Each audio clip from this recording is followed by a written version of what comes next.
Well, good morning, everyone. I'm so glad that you are here this morning for Understanding Call in the Secular World. I'm Megan Hobbick. I am the Associate Director of Ministerial Services at the conference office. I began my position in June, and before that, I was a campus pastor. And so I worked a lot with call and vocation with college students, and it's something that I'm really passionate about. So I'm glad that I get to share with you and that you guys get to share with one another. I really want this to kind of be not super formal, so I want to have your input. Please feel free to unmute if when I ask a question and answer. That's totally fine. If you want to raise your hand, I can call on you. I'll do my best to do that. And then also, you can put things in the chat and we'll be sure to read all of that as well. So just that's kind of some stuff. Emma is going to put in, we have a little PDF. If you didn't get it last night, she's going to put it in the chat that you can look at that just kind of has our breakout room questions and an activity that we're going to do together that you can download if that works. Okay, so are you guys ready? So the name of our of this talk, of this presentation, is called Understanding Call, and really it's call and vocation in the secular world. And so when you think of the words call and vocation, and I just have vocation, but I want us to think about call too. When you think of the words vocation, what comes to your mind? So you can put it in the chat, or if you want to say something, feel free to unmute. Job. See that, Joyce? What else? Job and career. Okay. Other thoughts? See if I see any hands. Call to serve and work. Oh, I love that, Kristen. Doing something that you love. Yeah, a passion. That's great. Purpose, what you like to do. Thanks, Ed. Those are all really good responses.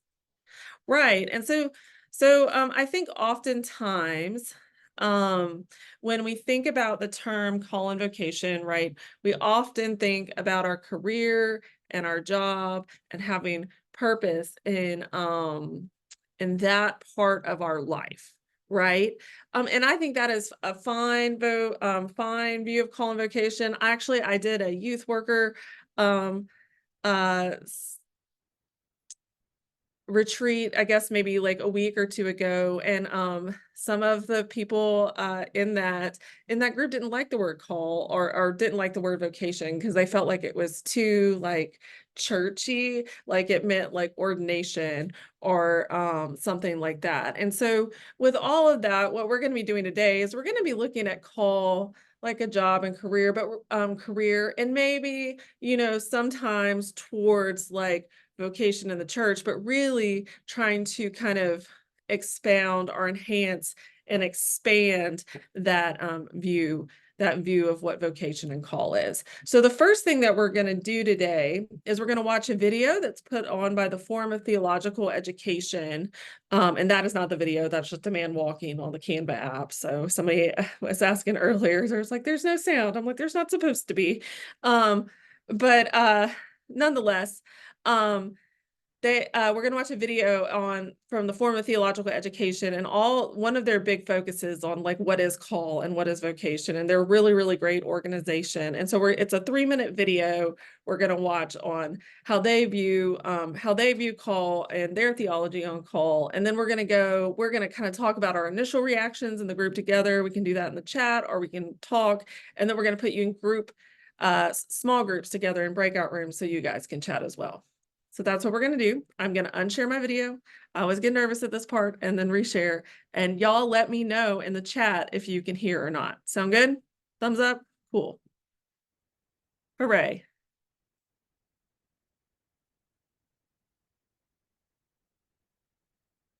Okay. Let me reshare.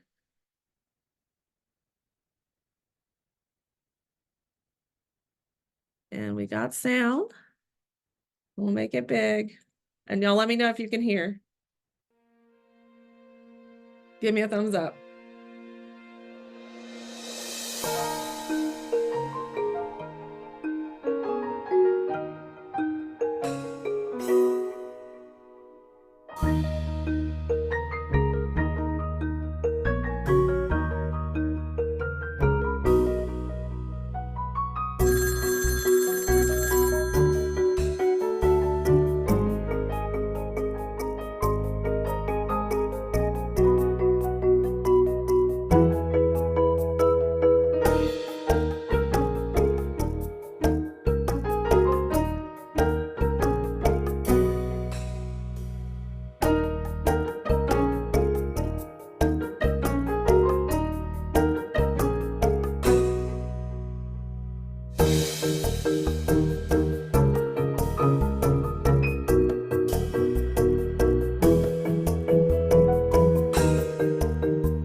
Okay. Let me reshare. So, what we'll do now, and as we're talking, I'll get everything back on board. But what we'll do now is, let's just talk, and you can also put in the chat what are your initial reactions to the video. Put in the chat, or you can certainly share. Unmute. That's totally fine with me.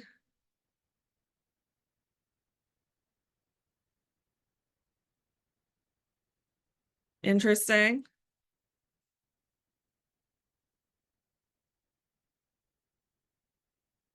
Thought-provoking. Why was it thought-provoking? I like that. I like that response.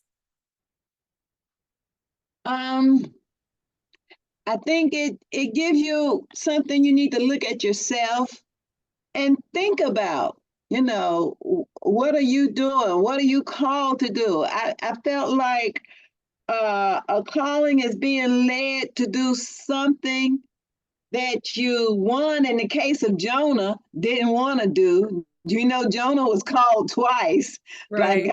God, and he didn't want to do it. But deep inside, he kept feeling that need, that urge to do it. So, as I thought about it, I thought, yeah, what purpose does my life have? What am I called to do? What's my passion? And that's why I said it was thought provoking, because it made me think. I love that. I love that. Let's see.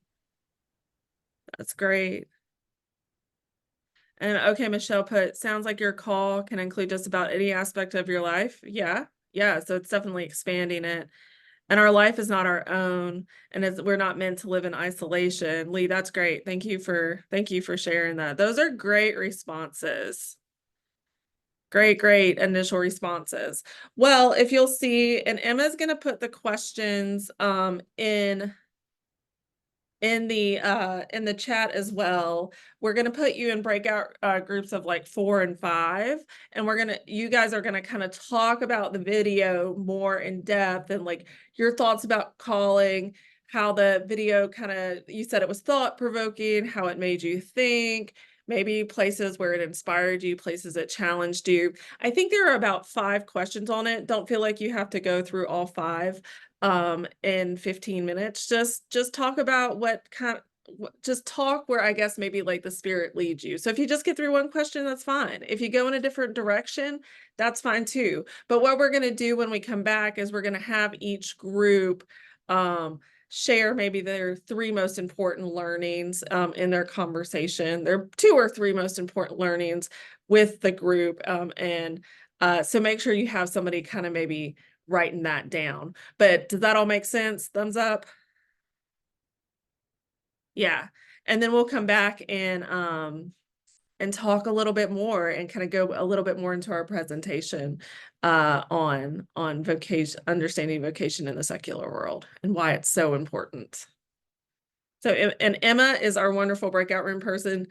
She's not on the screen, but she's going to break you out, I think, right about now.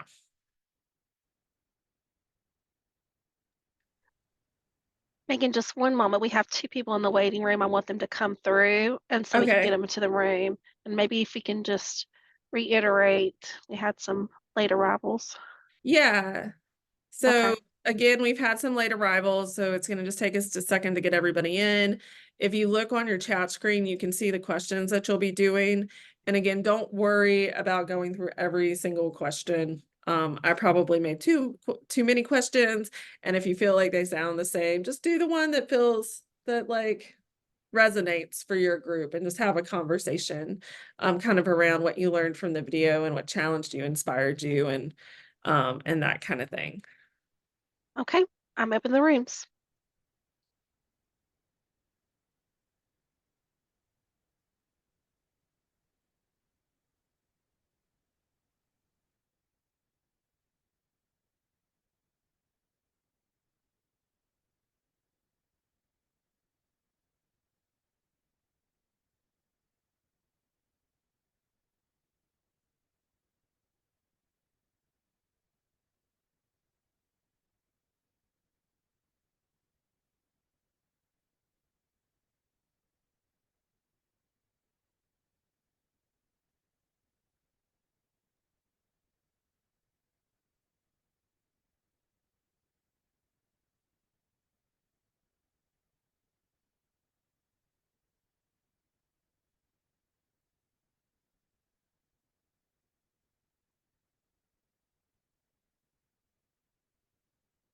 It looks like we need to put one more person in.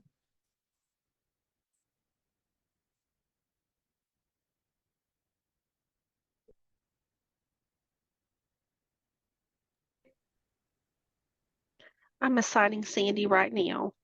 Okay, cool.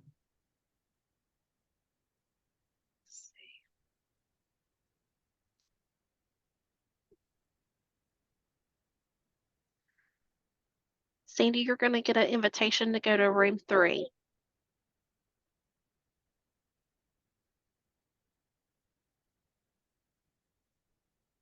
Okay. So is it like on a timer, or do we just like let them out in like 15 minutes? Well, it's not recording us still, is it? I don't think so, but if it is, like Amy can take. I can break it. Um, well, usually, I don't know, like usually I have a timer in it, but it's where I usually set up ahead of time, but we don't know how many people we're gonna have, so I can just end it how about I end it at it's 11:45, right, 44 right now. Do you want me to end it at 11:55?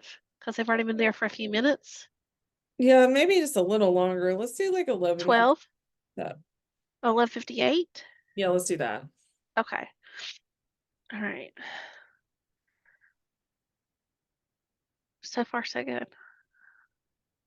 Or maybe 11. I don't know. I can't ever tell if like it's going to be too long, short enough. I feel like it started, like people are engaged. Yeah. That's what I said. So far, so good. Yeah, we'll see.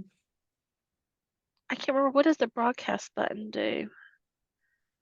Oh, that's we can tell them like how long, like that, like give them like a 2 or 3 minute warning. Do we do that? Yeah, let's do that. Like I maybe at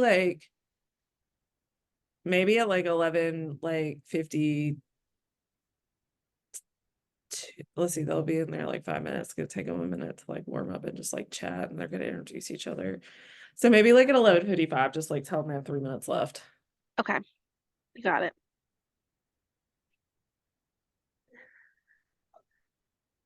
All right.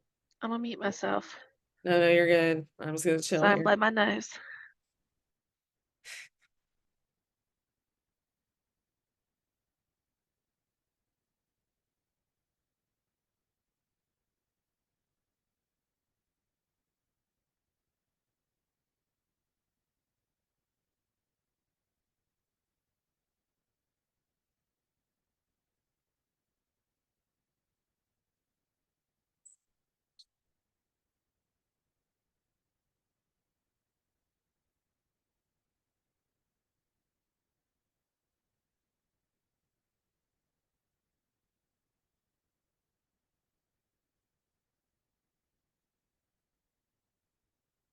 You just need to do whatever.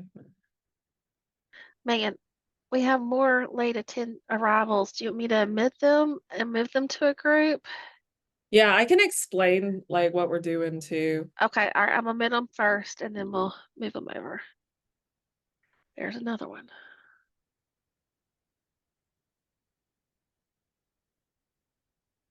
Hey friends. Hey friends, so we are in breakout rooms right now. There's some questions that you should have received from me last night. I think Emma, will you put them back in the chat and you can copy and Yes. paste them? And then we'll put you guys in a breakout room. So we watched a video on call and vocation, and it was really looking at how your call and vocation is broader than just your career, and it's definitely broader than just like specifically like doing church work. We all have a call and vocation. We're all called to respond to God's gracious initiative in the world, and that's really what it kind of means to follow God and to follow Christ. And so yeah, so we that's kind of the conversation we are having right now. So Emma's going to put you in small groups, and you can kind of copy and paste the questions. I don't feel like you have to answer every question, but when we do come back together, we're going to have our groups kind of share their 2 or 3 most important things they talked about. One second, get the rest of the questions in there.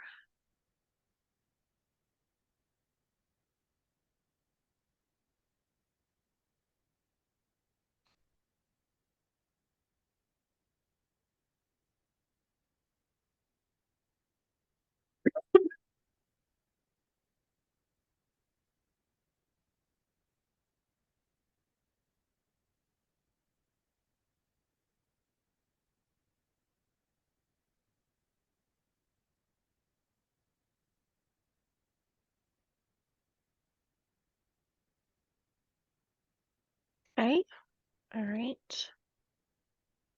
I'm assigning groups now.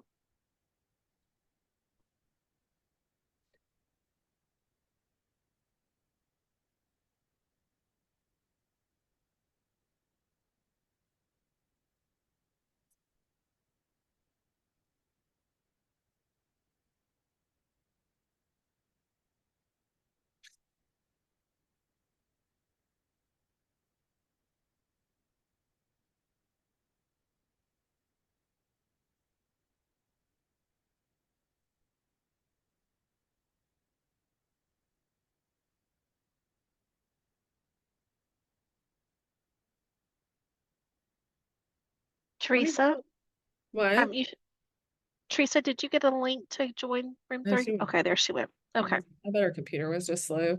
Okay, so will they know like if they're in group 1, group 2, group 3? I don't think so. You think so or you don't think I so? don't think so. Okay, I'm just trying to think of like how um Do you want them reassigned next time to the same group? oh no, I'm not worried. I'm not concerned about that. I'm just like if some groups want to share like what they Uh-huh. share, you know, like how to know a group they're a It's part. been a while since I've been in a breakout group, so maybe they will realize they're in room one. I don't know. Okay. Do you want me to write it down? Well, I said I was assigned a group one. Yeah, it automatically assigns everybody in there to one. Well, no, but it said group one. Like Oh, so it told you group one. Okay, so then they should know. yeah, so hopefully they will and I can just do it. How many groups were there? We have a total of 6 rooms because I know you wanted at least 4 in each one, so I did 6. Because originally we had 28. We had some people going in and out of the meetings though. Yeah, bless it.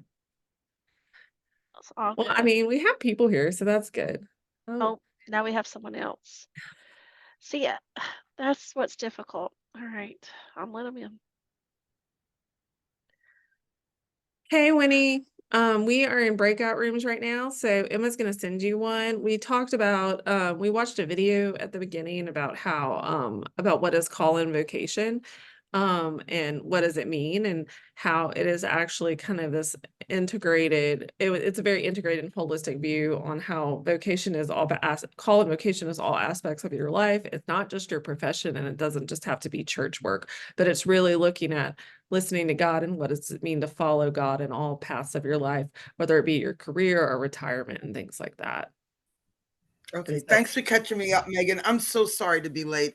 I oh, don't you know were what I was doing. I completely just fine. lost I track know how of that time. goes, especially when you're working and like you have like a lunch break and all of that. Like I've done that many times. So no worries. Emma's gonna put you in a group and you should be good to go. And And then oh yeah, Okay, there's a thank you. handout that you can look at that has the questions on it that you guys will be talking about. I Okay, just put that back in the chat, Winnie. Okay. thank you. You are Thanks. welcome. I'm gonna put you in room 4, Winnie. Okay. All right.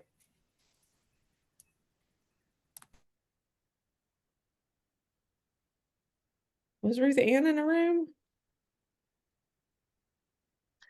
Hi, Ruth Ann. Hey, Ruth Ann.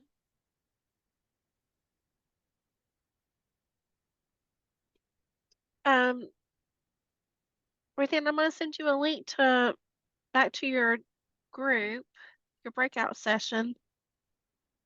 Hopefully you can hear me.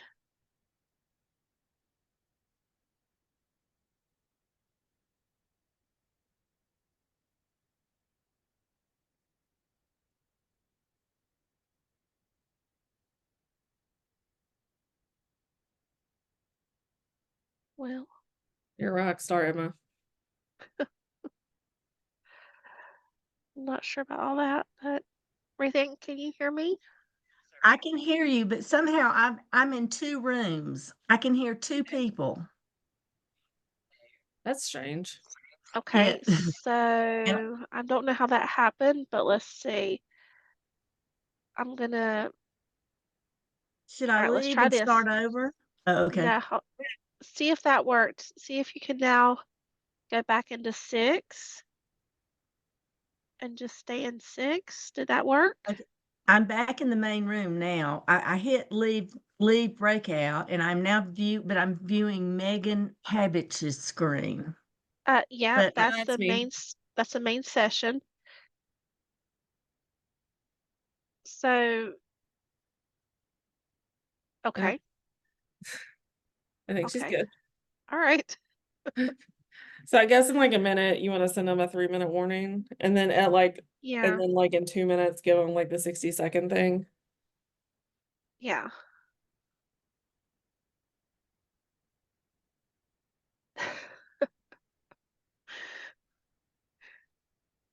It's kind of hard with the late attendees Yeah, I know. to, I wasn't uh, anticipating that.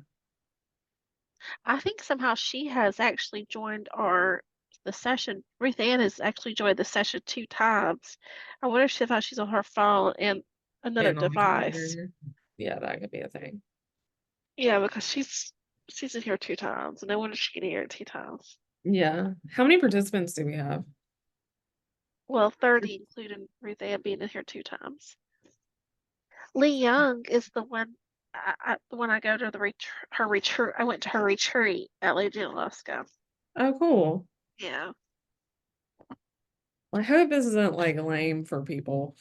I don't think it's lame. Why are you saying that? It's not. I don't know, because I'm just like, well, this is stuff like I've known forever. People probably like know all this. No, I don't think people sometimes look at it that way because I did not look at vacation like that always, but then I did get to a place. Oh, now here's someone else, John Henry. Oh, oh goodness. Can we just leave him? Because I only got like 3 more minutes. Hi, John. Hey, John.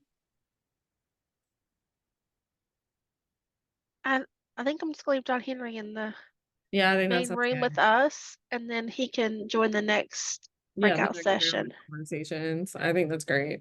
Hey, John Henry, can you hear us? Well, he's still connecting to audio. Oh, okay, gotcha. Should Oh. we send the email, the thing out? Yeah. Just tell them they have like 2 more minutes. Okay.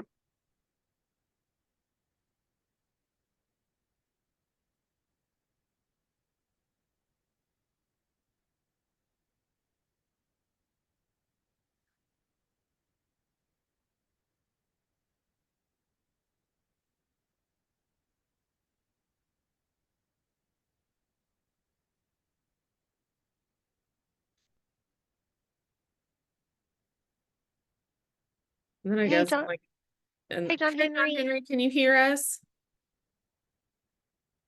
Yes, I can. Okay, so they're in breakout rooms right now, but they literally only have like a minute left. So we're just gonna leave you in here with us. Okay. If that's okay. Sounds great. Sounds good. Okay, Thank great. you.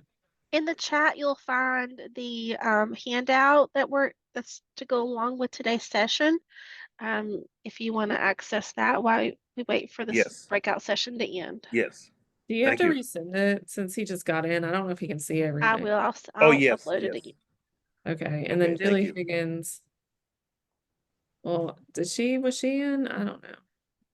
No, I don't think so. Okay, I admitted her. Well, you want to put it where I guess you want to put the 60 seconds thing on them now. Yep. Hey, Julie, we were in breakout rooms, but we're all coming back. So if you just want to hang out for a minute, that would be great. We're glad you're here. Glad to be here. For sure. All right, I just re-put in the chat the handout again, guys, so you can be able to access that. And Julie, I think you've been on mute if you were trying to talk. Oh, you're still Right. on mute.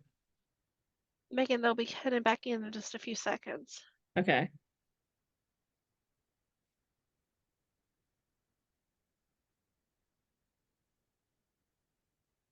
Oh, she left.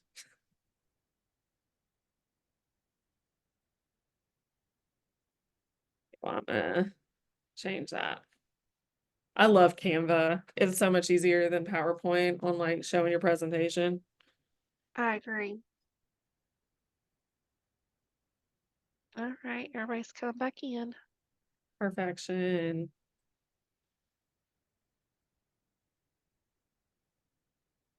Hey, everybody, we'll just wait a few minutes until everybody gets back. I have a question. Did it say like what group you were a part of? If you were like group 1, 2, and 3?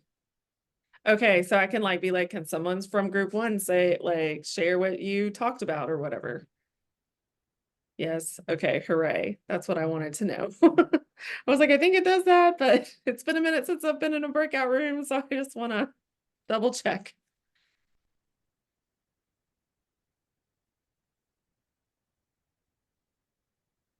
Okay, yeah. Emma, can you let me know when you think everybody's back?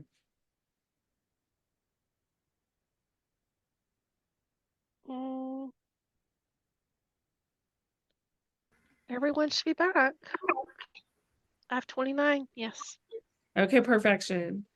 Okay, well, I hope that you had some meaningful conversation. I know sometimes it's a little different being in a room with maybe not a lot of people that you know, but I think that can also bring insight and wisdom, maybe that you were not anticipating. So I want to go. I know we had 6 groups, and so I am wondering maybe from each group, 2 or 3 things that you guys, that each group, the most important thing that you talked about. I would love it if somebody would talk so we could hear you, but if you want to put it in the chat, you can do that as well. So group 1, what did you guys discuss? What did your conversation entail? What were the kind of what did you glean from your conversation? Um, and I was in group 1, right? Megan, Carl, Manuel. Yes. Okay, yes. In our group, we talked about vocation, and we talked about joining one another in the vocation. We talked about the love that you have to have for your vocation. You have to have an understanding why you want to go in the vocation that you go into.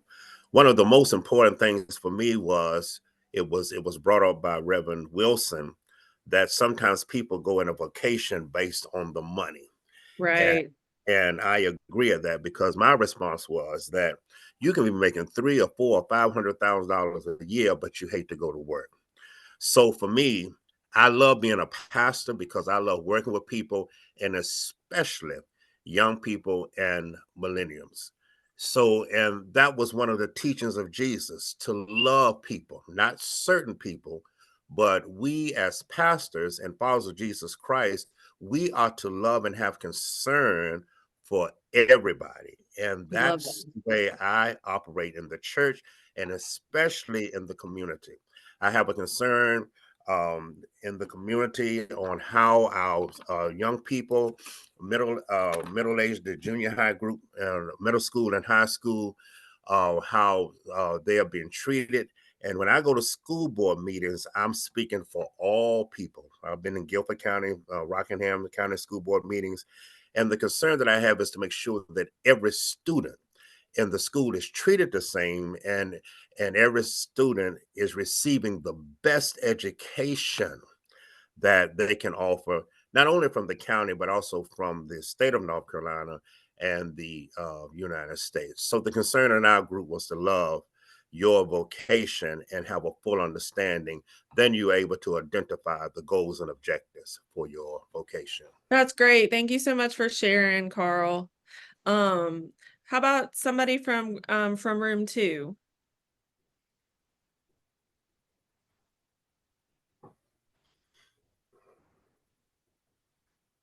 I think that's Joyce. Yeah, this is Sylvia Casey. I was in room 2.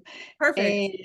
And we talked about a vocation or a calling being hard work, but it's busy work, it's enjoyable work, it's work that we feel called to do. And at the end of the day, it doesn't matter whether we're getting a paycheck for it or not.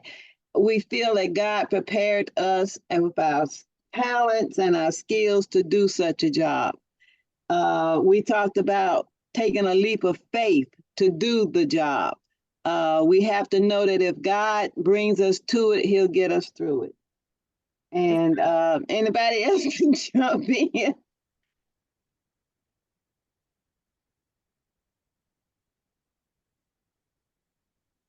I see you, Joyce. Oh, maybe not. Joyce is talking, but she's muted. Yeah, you're still muted. There we go. I unmuted it. I was afraid the dog would bark, so I kept it on Don't mute. worry about the dog barking. I've had so many where my cat just runs on top of me. But he's asleep, so we'll be okay. He's on the bed behind me asleep.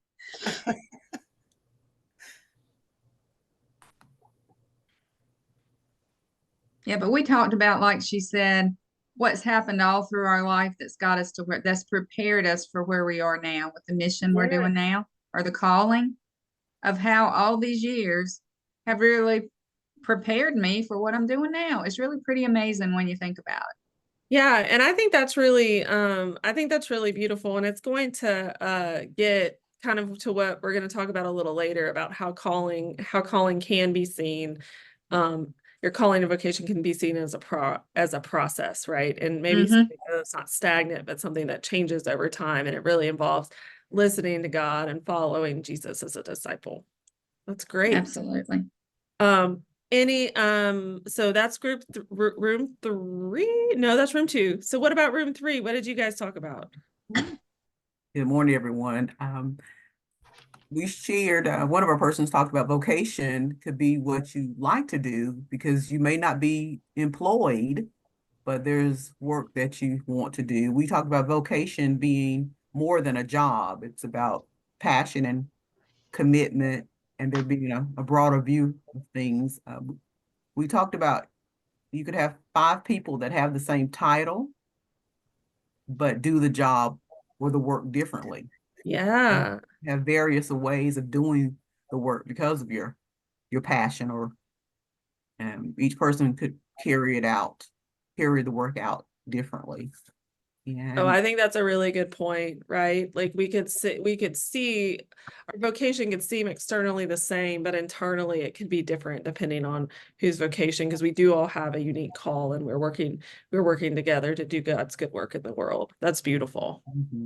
and our life experiences make a difference in how we see and do the work. Yes, that's very on point. Who is talking right now? I can't see everybody. This is Londa from Hey, the Londa. Perfect. That was great. I thought it was you, Londa. I was like, I recognize her voice, but I wanted to make sure. and I was in the room with Pat Spicer, Henry, Teresa, and Sandy. Perfect. Well, awesome. Awesome. Okay, room 4. What did you guys talk about?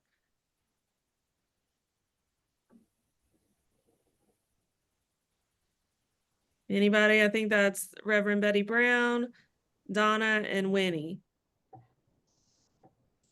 Well, the question was posed to me, as it is on the Q&A side. After receiving the call, what's the most important next step in your journey? I received my call early in my life. I had a tragic event. My parents were killed when I was 6, and I lived footprints because I was mad at God for a real long time. Yeah. And I never suffered any undue pain or disease. I was with my mother's family.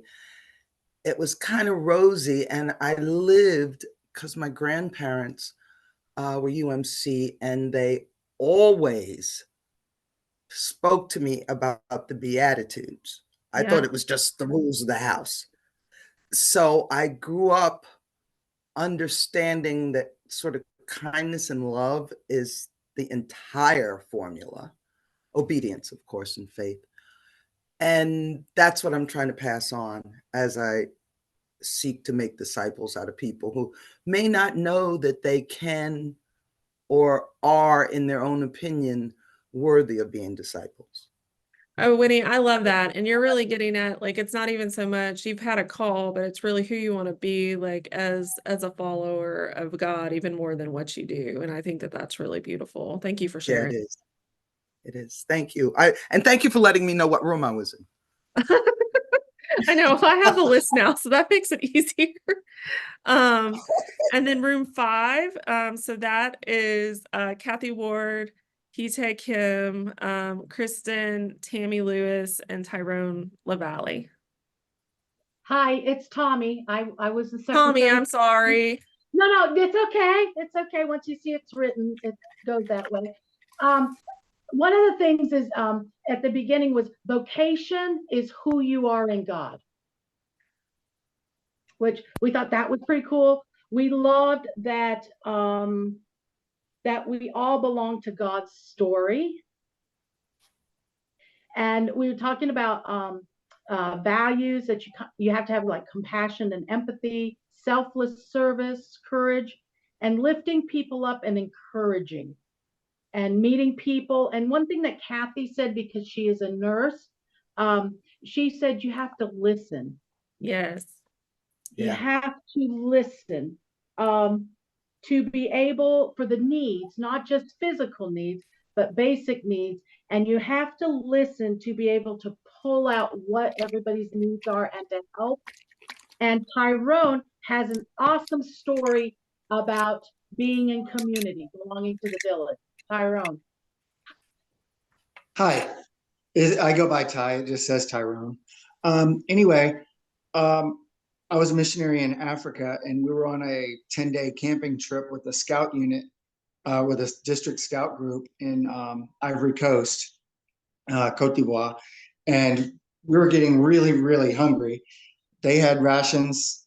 I actually wanted and needed more of what I thought than what we were getting. I was losing weight, so I was ready to eat the snails out of the bottom of the river. And they told me that would not be a good idea. So then I would try not to be the rich American. I just like, enough is enough. Here's some money. Go in and get us some chickens. And when we go into the village, and we ended up with one chicken, and we cleaned it, killed it, cleaned it. And when we were preparing it, and the rest of our rations showed up that day, we found that our rations had been cut. And I was kind of upset because I'm like, I'm trying to take care of my patrol like I did when I was in the Army, take care of my platoon. And they told me, don't be upset, because you were able to get more food for your group. We now have more for the whole village. So it was that we are all part of something bigger. We're all part of each other. That was the part where I belong to you, you belong to me. We all belong to somebody, and that was just one of those life lessons that I'll never forget. That's a beautiful story. And I think that really connects well to our calling, that we do belong to one another, and that our calling, right, like can look different, right, in different moments. And so your call at that time was very, very specific and beautiful. So I love that. Thank you. Okay. And then I believe we are at group 6. So that's Andrew, Whited, Carla, Lee, or Carla Burton, Lee, Ruth Ann. So, hi everybody. This is Carla Burton, St. Matthew's United Methodist Church in Greensboro. We had a pretty lively discussion. Let's see. We talked about spiritual gifts as it relates to vocation, differences, and a call to work, a call to serve in church. Let's see. One of our group members brought up a good point about a chaplain, for example. There are college chaplains and military chaplains, also hospital chaplains, and so same vocation but kind of different calls. A call in different ways. And let's see what else we had. A little discussion about expectations and the challenges that we face in that we're called by family and work, and it just pulls us in all different directions. So our vocation doesn't just affect us, it affects the people that we connect with. And also that faith is very much a part of what our vacation is, whether it has to do with a personal life or work and that type of thing. And I have a little story too. I went to high school actually with Londa Faust, and so she may remember that I was an athlete in high school and so forth. But I went away to college and majored in math at UNC Chapel Hill. Then I got a degree in biology. And so I ended up doing all these types of things, and I became a certified nuclear med tech. But I work as a substitute teacher for Guilford County Schools, and I teach swim lessons at the YMCA, and I work for the Board of Elections. So my vocation and calling has been different. And then in church, I work, I'm chairperson of our creation care ministry and work with feeding ministry. So I have a varied vocation. And so that's kind of, this is kind of an interesting conversation. And also our minister preached on Sunday a sermon that was based on answering God's call and whether we're willing to go where God is calling us. That's beautiful. Thank you for sharing. So So it sounds like you guys had a lot of like really meaningful conversation. And I really, so I, I worked in academia for like 12 years, and I feel like you can learn more from one another and having conversations than oftentimes you learn from just hearing a lecture, which is why we went into small groups, and we will do that again some more because I think we are all teachers and learners in this room together, even if it is on Zoom. But that is fantastic, and I think you've all brought really good points to the table, right? Like it's your passion. It looks different in different points of your life. That we all belong to one another in God's story and how important that is, and the listening component. I just think that's absolutely beautiful. And so as we go into this next section, we're going to kind of talk about, now that we watched that video by FTE, talked a little bit about the theology behind it, we're going to go a little deeper into the psychology and theology behind vocation. And so we'll start with the psychology. So psychologically, having a purpose in your life, right? Having a call, having a vocation, listening to God. Studies have shown and researchers have shown that it's kind of crucial for our well-being, right? That people who have a sense of purpose, a sense of call, a sense of vocation in our faith, right? Listening to God, feeling like we're part of something bigger, feeling like we're part of God's reign in the world, has a lot of like numerous benefits, and it's beyond like mere job satisfaction. And like we've already talked about, it's bigger than job satisfaction. And so I kind of wanted to talk with you a little bit about the things that like having purpose, having meaning. These are things I would talk with my college students about. Knowing who you are and whose you are, and listening to that, and thinking of vocation as a process as our next best step, what the benefits are to that. And so some of them are resilience and stress reduction. Individuals with a sense of vocation and call tend to be more resilient against stress and adversity because you know the why, right? Behind what you're doing and why you're doing it. It also, if you have a clear sense of vocation and calling and purpose, it tends to be a protective factor against like health issues, mental health issues, like depression and anxiety, because you kind of have a sense of meaning. And so you're less likely to have that sense of hopelessness. Which that's not to say like there are like genetic and DNA and all sorts of factors that go in this. This is just randomized studies that have been done by groups that demonstrate that. But I want to also like acknowledge the complexity in mental health and things like that. Self-esteem and confidence, having a sense of purpose can also lead to higher self-esteem because achieving goals and making progress towards a meaningful aim promotes self-worth and relationships. You also tend to, and you guys already spoke to this, you have more interpersonal connections, and a sense of purpose can enhance the quality of your interpersonal relationships because you really kind of get at the idea that we belong to one another, and our purpose is for something greater. I know some of you mentioned empathy and altruism when you were having your conversation, and that's something that's been proved in psychological studies as well. People who have a sense of call or vocation may be more empathetic and altruistic because they see, right, their story as part of a larger narrative. And so this is very like non-religious, but when we're talking about us in a faith setting, right, we see our story as part of God's greater story. And so I think in turn, the psychological benefits of that is people sometimes tend to be more altruistic and empathetic. Also things I found where people tend to be better at conflict resolution, because when people are more focused on their goals and the larger narrative, right, we're trying to be more altruistic, less selfish, and looking at the bigger picture and things like that. Also, life satisfaction, people who have a kind of tendency for who have purpose and meaning and a sense of vocation in whatever avenue of their life tend to have higher life satisfaction. Physical health, interestingly, seems to get better. They've done studies where you have a lower risk of heart disease and better immune function when you have a sense of purpose and meaning in your life. And then longevity, I thought this was interesting. I have older parents, so I'm always telling them that they need to find a sense of purpose. because there's evidence suggesting that having a sense of purpose can contribute to a longer lifespan. So psychologically, I think it's really interesting that they're showing via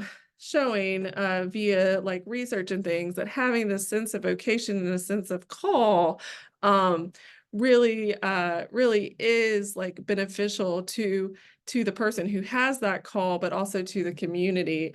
I think it's even more interesting if you look at it theologically, that as Christians, particularly post Protestant Reformation, we've been talking about this for a hot minute. Right. So I got a picture of Martin Luther and John Wesley here, who are two old white guys, but I still think they have a few good things to say. Anyway, Martin Luther had some really great theological insights as far as calling in the Protestant Reformation. So if you don't know, like before the Protestant Reformation, really like you had a special call, and vocation and vocari really meant to like the priesthood. And so Martin Luther kind of switched that all up, and he said that there was this idea of the priesthood of all believers, and that everybody had a call, and that all work was a divine calling, right? So even menial like things that maybe seemed like ordinary tasks, Luther saw that as a divine calling from God. And he talked about that as like kind of the elevation of daily tasks. And so this viewpoint kind of elevates mundane tasks and acts of service to God, like linking everyday responsibilities to a higher kind of faithful purpose. He also talked about what we've already talked about as the contribution to the greater good, right? His perspective suggests that our daily work contributes to the daily good, or not the daily good, the greater good, extending beyond just immediate responsibilities, and that there's sacred significance in the ordinary. And I think that's so important for us to hear, because we get so busy, but the work we do, even the menial things, have meaning and purpose, right? That we've already been talking about. And so we're all living as the body of Christ in meaningful and profound ways. That's really all the time. I really feel like that's kind of getting at a lot of what Luther was saying theologically. And then if you go, I guess maybe 100 years down the line, we get to John Wesley. And don't worry, these are the only two theologians I'm talking about, because I know that can get a little heady and blah. But John Wesley is very important, and particularly in our faith.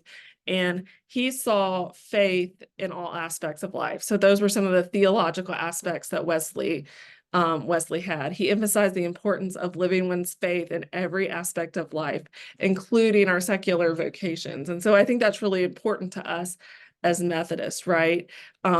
That whatever we do, wherever we are, right, our faith comes out in whatever part of our day, in whatever kind of role that we are playing. He also talked about work as an opportunity for witness. He saw each person's work as a chance to witness and express God's grace in the world, which also I think gets back to like vocation in every aspect of our life. He encouraged an active faith. We know this. He was all about action. He taught early followers of the Methodist tradition to approach work and interactions as opportunities to actively express and live out their faith.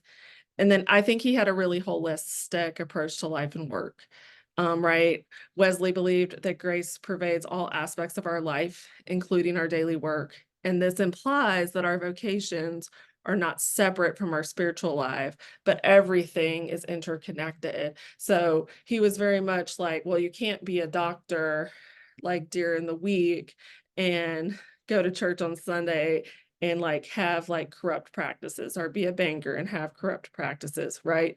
Your faith and your secular life are intricately connected. They're woven together. And I think that's really important as we think about what is vocation theologically.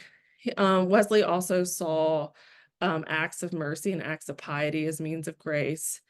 And so that also means that vocation, again, is more than our jobs, but they are opportunities to experience and extend God's grace through service and through positive interactions.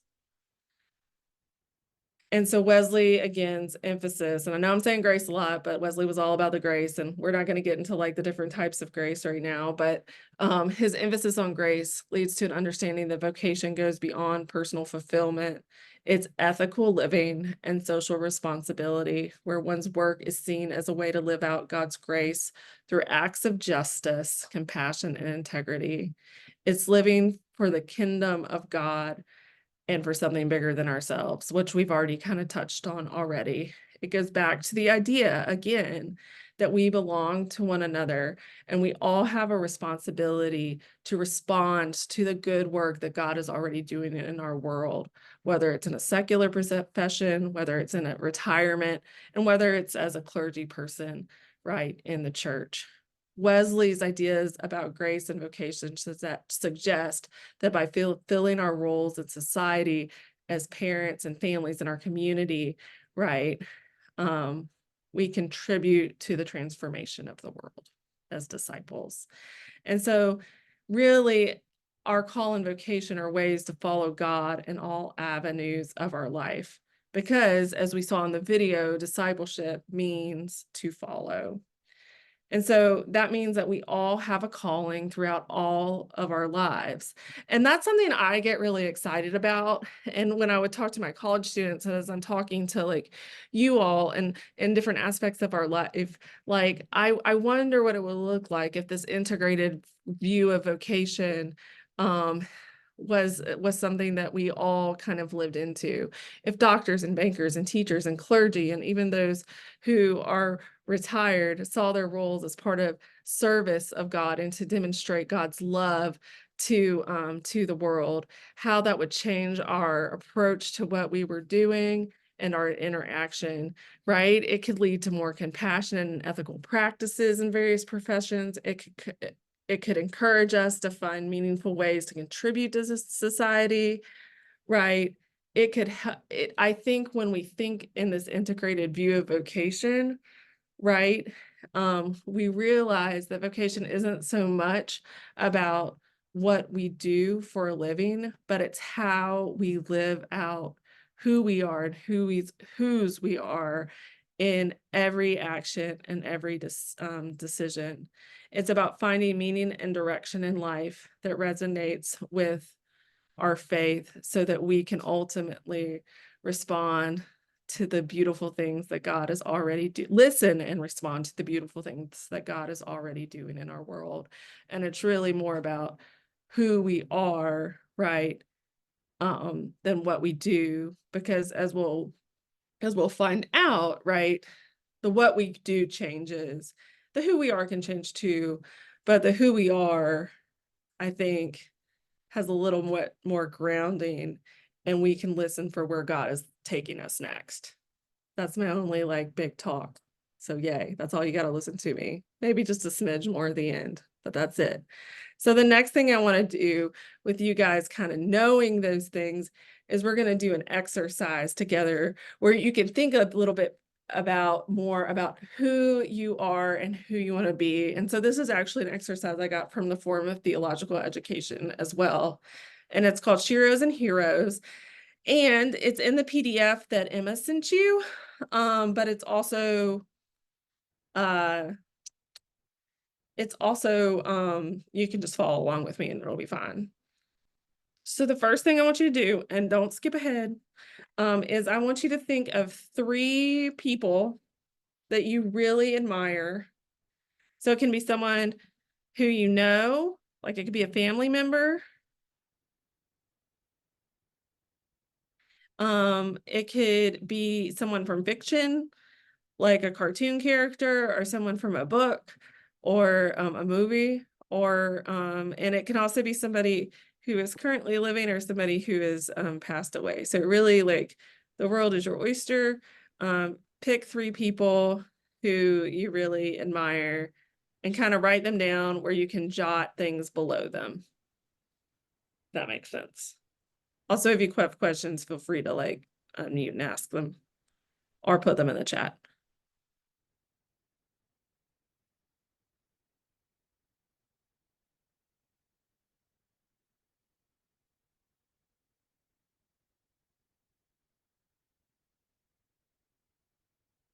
And then once you do that, I want you to think about and write down, like, why do you admire that person?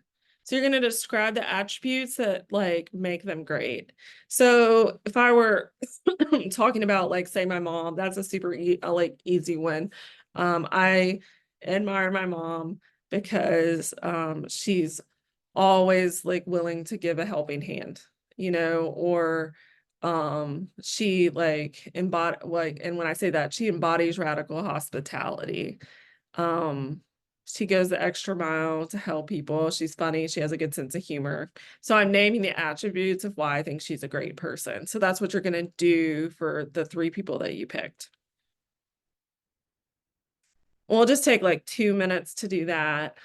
And then what I want us to do is I want us to go back into breakout groups this time and maybe share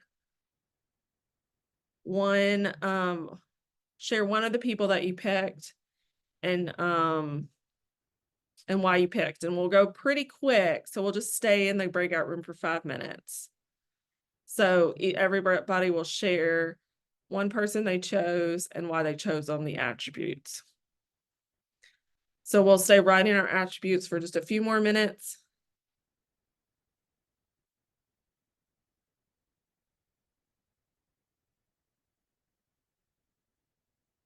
And then we'll go into breakout rooms and share them for about 5 minutes. Okay, so you'll go to the breakout rooms, and then for about 5 minutes, everybody will share their one person and why they chose them. I hope you had some good discussion. Or you got to listen to everybody and what they shared. So what I want you to do next is I want you to look at your 3 people.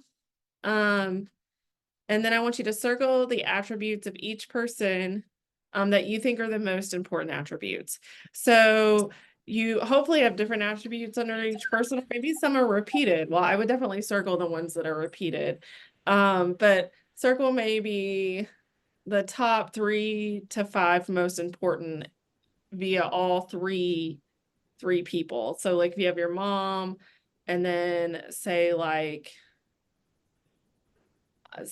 your mom, Winnie the Pooh, and like somebody else, you're gonna circle all the ones you think are important from your mom, all the ones from like Winnie the Pooh, and all the ones from like that 3rd person, essentially. But maybe do like all together, maybe have like 3 or 5. Okay, so you can continue to do that. And then the next thing, what you're going to do is you're going to write a sentence about a hypothetical person using those attributes. So you're going to say something like, I think the ideal person is, and like name those attributes. Or I think a great person is, or I think, an amazing human is, or my hypothetical person is. And what you should think about also, but you don't have to write this down, is why. Why do you think those attributes are important? So you're writing down kind of your hypothetical sentence, and then you can kind of write to yourself like why you feel like those attributes are important. So we'll take a minute or 2 to do that.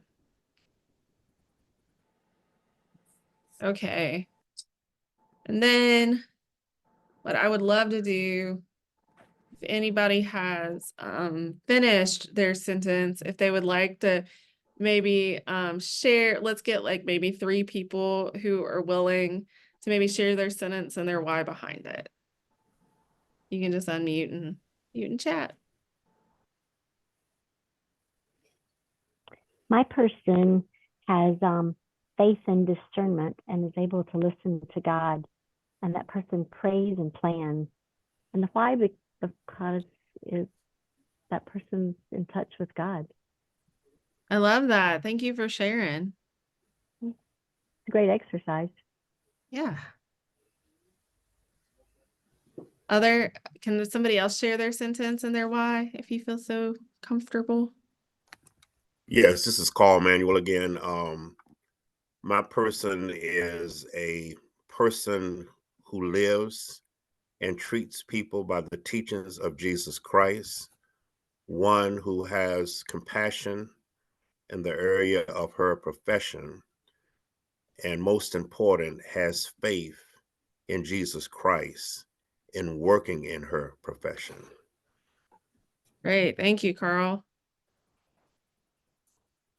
That's awesome. And maybe one more person. I'll share. And we could do two more people. But Like- yes, Kathy. I just put that my ideal person is one who always puts God first, who loves all, is compassionate, never judges, but is always willing to share with others. That's great, Kathy. Thank you so much. And what was your why behind that? My what? Your why. Why? Because it shows a person of faith and love for everybody. I love that. That's beautiful. And then I heard somebody else trying to talk. So if that person wants to go. I was saying that's precious. I said my ideal person is someone who is loving, faithful, and a servant leader. Loving, faithful, and a servant leader. And tell me your why behind that, Precious. I love My that. why behind is that all through my ministry, people who have guided me, I have seen these qualities in them. Yeah. That's why. That's my ideal person. I think that's great. And you kind of getting at, so like the point of this exercise, I think it has two really great things. So one, I don't know how many of you, how many people, maybe just as a show of hands, how many people like chose real people? Yeah, a lot of you did. And so, and I think even, oh, I see you. Thanks, Carla. Oh, I like the raised hands. I can see all that. That's great. So a lot of times when we do this exercise, we choose real people, we choose fictional, but it's people who we look up to, right? People who perhaps are mentors to us. So those are people who we maybe want to be like. So that's one way that it helps us kind of like define our vocation and who we want to be. I mean, but it also just helps us figure out like the type of person that you want to be because you are looking up at those people and kind of critically thinking about people who've made a difference in your life and what was meaningful about that. And so that's kind of the purpose of this exercise. This size really is to kind of get at your vocation is about who you are more than what you do. And hopefully you can take that sentence, you know, that you wrote and the why behind it, as you're thinking about maybe your next best step in your vocation or call, and it can be a reminder of the person you want to be and the person really like you already are now. Does that make sense? Mm-hmm. So the last thing I want us to talk about, and I'm going to be brief because I still want to give you a little bit of a chance to talk, or maybe we can talk in a big group, is the idea, and we've touched on this the whole time, is that we have vocation in all the different stages of our life. It's not a one or done thing, right? It's not like, oh, well, I had my career, now I'm done. No, you always have a vocation, right? Children, I think, have a vocation. High school students have a vocation. Second career people have vocations. People who are retired have vocations. And traditionally, like wherever you are in your life, you have a vocation, and your vocation is part, changes, and it's a process, which I think is really important because when we think of it as a process, that also, I think, empowers us and inspires us to continually listen to God.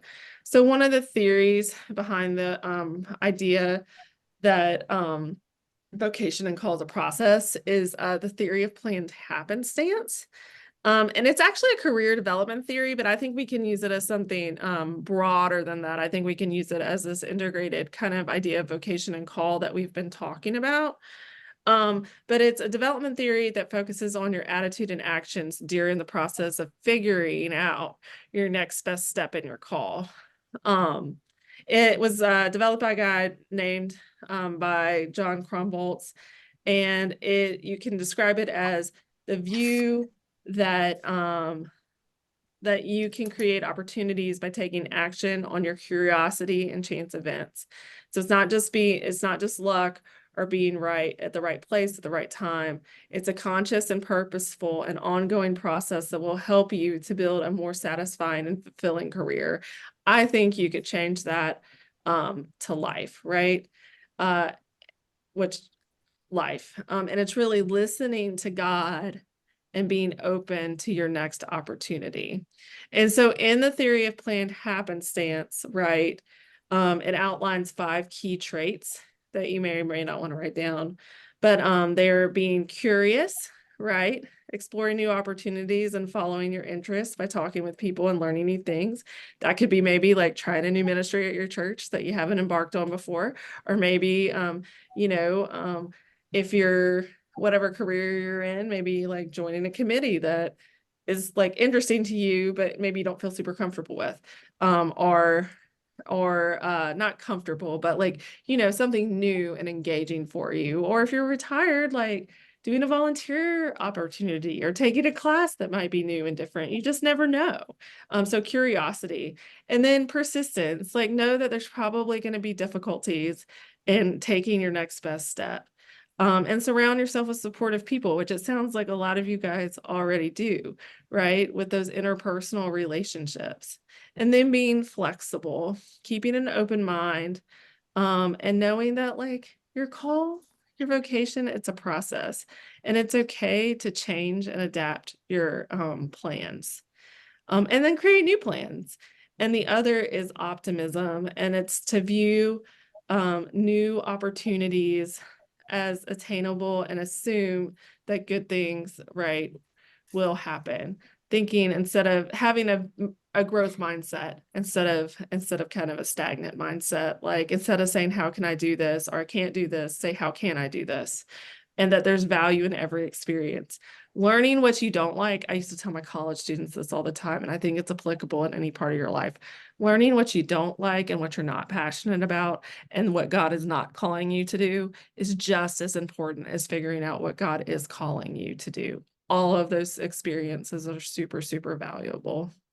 And then the last is taking risks and getting out of your comfort zone. And that everything has uncertainty to it.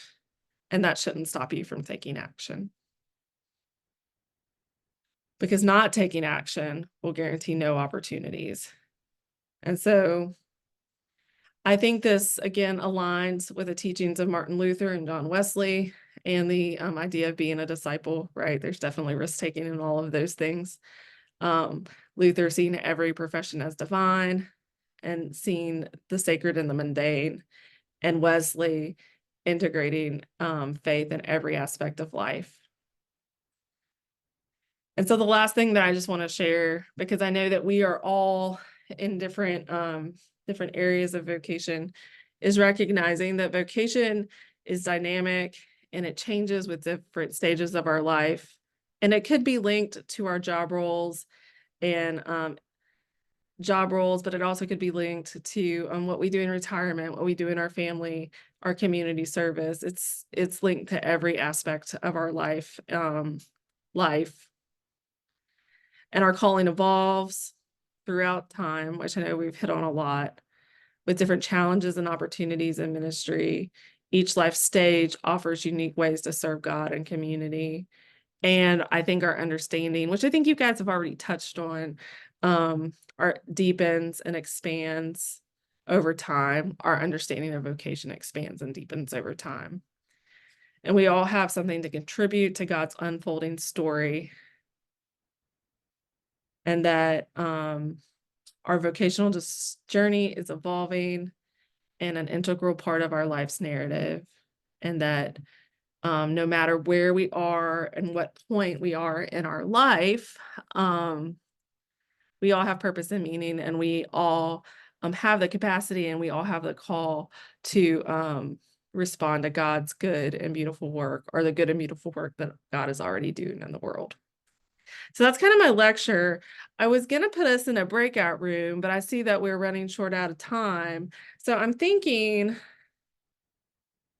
maybe instead of doing the breakout room, seeing if we have if anybody has any questions for me, and this idea of vocation, and maybe looking at the questions, if anybody wants to share. I think a great thing would be is if anybody would like to share how maybe their vocation and their call has changed throughout their lives. I mean, keep it brief because we don't have a ton of time, but I think that would be a great thing for people to hear as we kind of end today.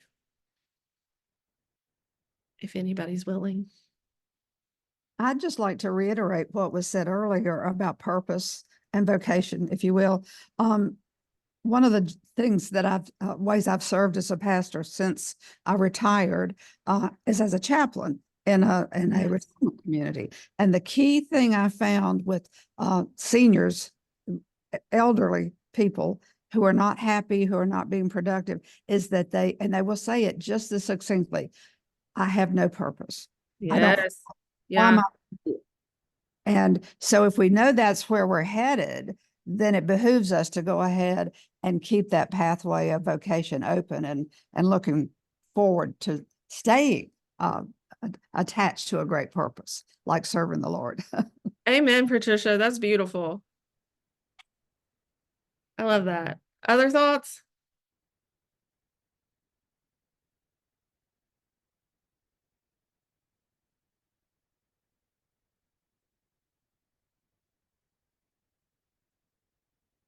Supposed to see like that 17 seconds of silence before. Maybe how you're I see Tommy. Of how your vocation maybe has changed at different points in your life. Or anything else you want to share about vocation and call in general. Hi. I was thinking that as I'm retired now, and then it was hard to find places to serve, I would be like, do you know, if they knew what they were getting, then that would be, then they would just jump at the chance to let me serve and that kind of thing. It's because in the past, God has worked through me to be able to do wonderful things. And somewhere in there, I lost the humility and it was like, it became all about me. Yeah. And then opportunities stopped. and it's good to know that vocation is to keep God at the center of things, as tempting as it is to always come back to ourselves. Tyrone, that truth was wonderful. It's beautiful. It was beautiful. I have always been taught that to whom much is given, much is required. So maybe I'd go to a schoolmate's house and around dinner, they were eating cereal, and I would go home and take meat out of the freezer and take it to them.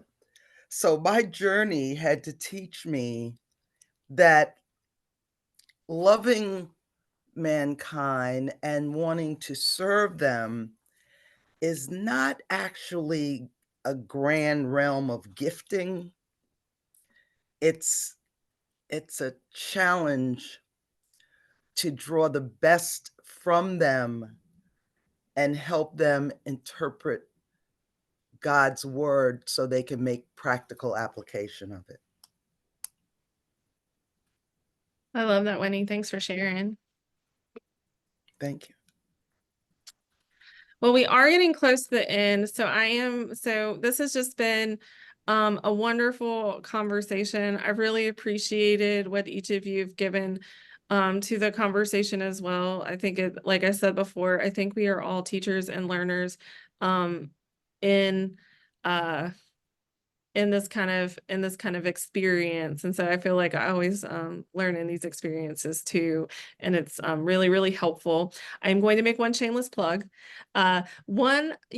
While we all have vocations, some of us are called to ministry sometimes. So if you are feeling that tug, that perhaps you are called to ministry and listening to God, and that is what God is telling you, and your inner call and your outer call are kind of syncing up, you should get in touch with me, because that is what I do. I help people in within our conference find kind of if they feel called to ministry in our conference. I help them kind of find that call. So I would love to help you if it's something that you're interested in. You can shoot me an email, and I'm going to put it in right now. But unless there are any other questions, that's what I have for you today. And it's just been a joy to be with you all. And I hope that this was meaningful for you. And I hope that all of you are inspired to live out your calling, to respond to the gracious work, the beautiful work that God is already doing in our world. So thank you, and amen. Amen. Thank you for the great class. Great. Have a great day, guys. Bye-bye. Amen. Thank you. Thank you.